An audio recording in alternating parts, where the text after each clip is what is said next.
Alright, hello there, TechEds here.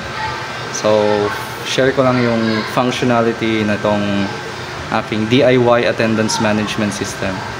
So, we have here two devices. The first one is for the Google base and this one is for the SMS base.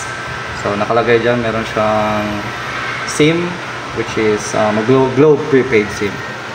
So, ito naman, ito yung Google Sheet na maglalag ng attendance every time na i-scan ng learner yung kanyang RFID. So, meron tayo dyan RFID reader.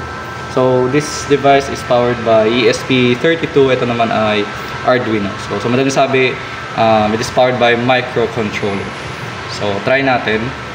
So, dito sa SMS base, so once na mag-attendance check na yung learner, ay marireceive ko yung text or manonotify ako and yung parents na din. Pero sa feature na to, sa akin muna.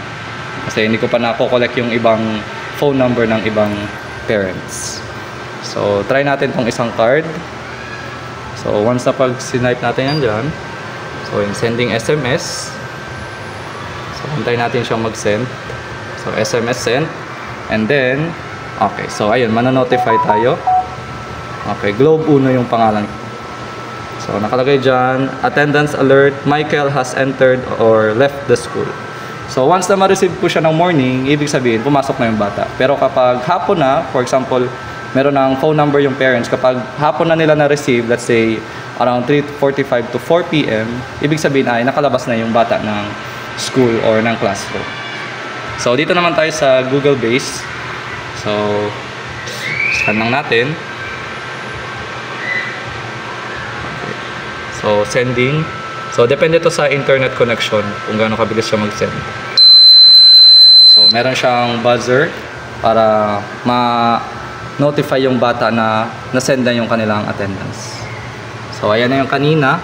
Meron na kaming mga sinubukan. Meron time in. And so, ayan. So, since it is out of the time condition na, nakalagay na lang ay test na lang po.